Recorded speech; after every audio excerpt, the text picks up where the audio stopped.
Allez, on rentre directement dans le vif du sujet. On va pas reparler encore de l'indisponibilité et du forfait officiel de Kylian Mbappé face au Bayern de Munich. Ce qui est plus grave dans cette blessure, c'est que non seulement il va rater le Bayern de Munich, mais il va rater aussi Marseille la semaine prochaine et l'AS Monaco.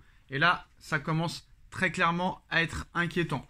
C'est là qu'on voit que monsieur Campos le clown, comme je l'ai renommé, n'a même pas pu anticiper les blessures, les suspensions. En plus de cela, que tu avais déjà des blessures avant les blessures de Mbappé, Ramos et compagnie. La cheville de Neymar, ça inquiète le club en interne, ça inquiète les médecins. Et monsieur Campos était au courant de tout ça. Monsieur Campos était au courant des problèmes de fébrilité et de solidité de la défense parisienne. Il n'en a pas tenu rigueur. Parce que monsieur est plus directeur sportif du Celta Vigo que du Paris Saint-Germain. Même monsieur Nasser Al-Khelaifi a essayé un petit peu de le réveiller, de le secouer, de le bouger, mais apparemment ça n'a pas suffi. Les médicaments donnés par Nasser Al-Khelaifi ou son médecin à Luis Campos n'ont pas fait effet, très clairement. Alors, maintenant, il n'y a aucun remplaçant. Déjà que, avec Mbappé, avec Ramos, avec Kipembe, avec Nuno Mendes, c'est compliqué.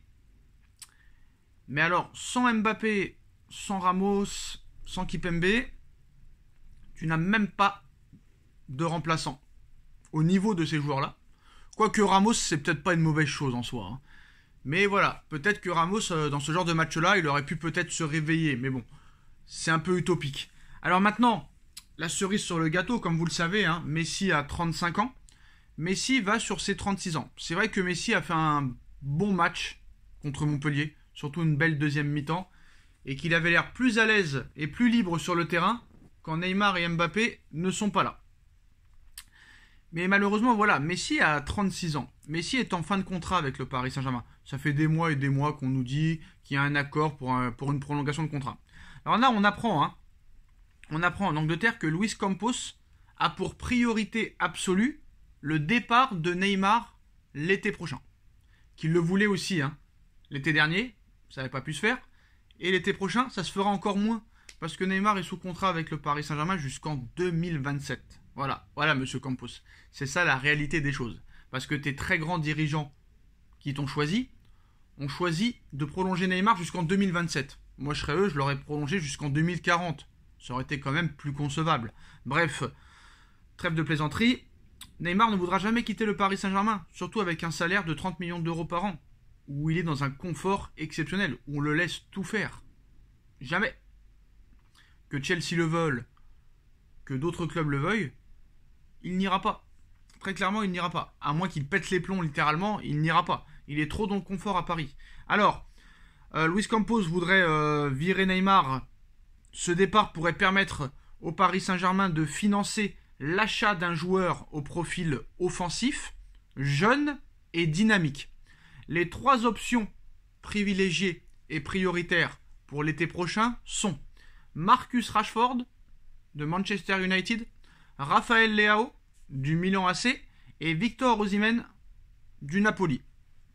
Quoi qu'il en soit, que tu recrutes Leao, Rashford ou Osimhen, ça te coûtera minimum 80 à 90 millions d'euros. Ça, c'est sûr et certain. Moi, Rashford, j'en veux pas. Très clairement, j'en veux pas. Raphaël Leao, pour moi, ça doit pas être la priorité. Mais pour moi, un mec comme Victor Osimhen en attaque, ça pourrait être pas mal. Ça pourrait vraiment être l'attaquant que tu recherches, très clairement. Et si Campos avait été un minima incompétent, il aurait repris Moïse Kean cet hiver. Je pense que ça aurait pas été compliqué de convaincre la Juve de faire venir au moins Moïse Kean en prêt, qui connaît le Paris Saint-Germain, qui connaît la maison, qui connaît les joueurs, qui connaît les supporters, qui connaît les dirigeants, qui a marqué en une saison 19 buts sans être titulaire. Moïse Kean en attaque était la recrue idéale. On va pas reparler de Skriniar, on va pas parler des autres joueurs, Ziyech et compagnie, mais c'est là que tu vois que même si Campos aurait fait un mercato, alors que ça n'est pas le cas, parce que c'est le mercato zéro, complètement zéro, même ça, il n'a pas prévu de le faire, très clairement. Donc c'est un incompétent fini, et je pense que là, ce gars-là est devenu le plus incompétent du Paris Saint-Germain, et pourtant je pensais pas que ça aurait pu être possible. Donc quoi qu'il en soit, ces joueurs ont un coût, Mais je vois pas l'intérêt, d'accord. Si c'est pour vendre Neymar, pourquoi pas? Mais ça va être très compliqué de le vendre. Au salaire qu'il a, dans le confort qu'il est, je suppose qu'il ne voudra pas partir. Après, il va falloir se poser la question de prolonger Messi ou pas. Très clairement. Je pense qu'il faut attendre. Il faut attendre de voir quel match va nous sortir Messi. On ne peut pas s'enflammer sur une deuxième mi-temps contre Montpellier. Ça reste Montpellier, une équipe très très faible. Si Messi nous fait un match sur 4, ça va pas être possible. Et vu que Messi va avoir 36 ans à la fin de son contrat, je pense que ce serait mieux de ne pas prolonger Messi, qui a un plus gros salaire que Neymar, que plutôt de dégager Neymar. Après, si tu dégages les deux, pourquoi pas? Ça, ce serait l'idéal. Mais voilà. Quoi qu'il en soit, Messi, c'est vrai, dans certains cas, sur la régularité, apporte peut-être plus qu'un Neymar. Pour moi, Neymar n'est plus un joueur offensif, mais plus un milieu de terrain, pour moi. Un petit peu à la Javier Pastore à son époque. Donc, moi, je pense que c'est ça, ce qu'il faut faire. C'est plus... Mais en fait, un mec comme Messi est plus fiable que Neymar. C'est peut-être pour ça qu'ils veulent dégager Neymar plutôt que Messi. Parce que certes, Messi est plus âgé que Neymar, mais Messi est plus fiable que Neymar. C'est-à-dire que Messi se blesse très peu. Et Messi est toujours là, quoi qu'il en soit, pour les grands rendez-vous. Et il va vouloir toujours gagner. Je pense pas que c'est le cas de Neymar. C'est ça le problème. Messi, s'il peut gagner avec des champions, il la gagnera. Surtout avec deux clubs différents, en plus d'avoir gagné la Coupe du Monde. Là, ça prouverait qu'il est le meilleur joueur de tous les temps. Mais surtout, je vais donner un petit conseil à monsieur Campos. Déjà, débarrasse-toi de Ramos, déjà. Premièrement, débarrasse-toi de Ramos. Tu vas économiser 15 millions d'euros par an. Et si tu ne peux pas te séparer de Neymar, tu dois te séparer de Messi, malheureusement. C'est la vérité des choses. Messi touche 41 millions d'euros par mois. Donc ça te ferait faire une économie quand même de 41 millions d'euros. C'est pas à négliger. Et en espérant que monsieur Campos arrive à faire 2 ou 3 ventes. Mais ça, j'en doute. Personne n'en a été capable au Paris Saint-Germain. À part un petit peu Leonardo en 2019, où il avait vendu pour 60 millions d'euros de jeunes.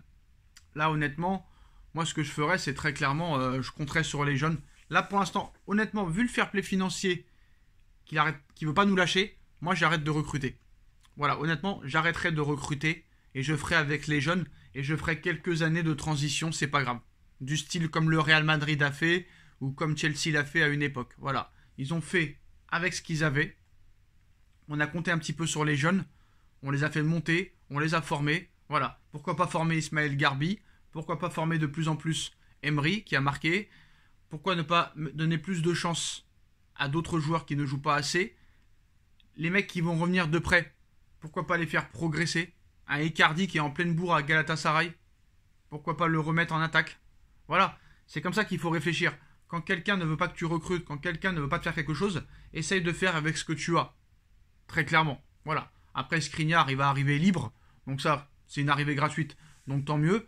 Mais voilà, arrêtez de recruter, ça ne sert à rien. Tout ce que vous recrutez, c'est de la merde. Donc ça sert à rien. Autant ne pas recruter, faites confiance aux jeunes et essayez d'avoir des joueurs en prêt ou en fin de contrat gratuitement. Voilà, je pense que c'est mieux. Et pendant 2-3 ans, ne pas recruter, que le fair play financier nous laisse tranquille et de repartir à zéro. Et pourquoi pas vendre Mbappé l'été prochain pour une grosse somme pour refaire complètement l'équipe. Voilà, très clairement. Ça serait une bonne chose. Voilà les postos, c'est la fin de cette vidéo. Dites-moi en commentaire ce que vous en pensez. On like, on partage, on commente, on s'abonne et on se retrouve très vite pour une nouvelle vidéo. Tchuss.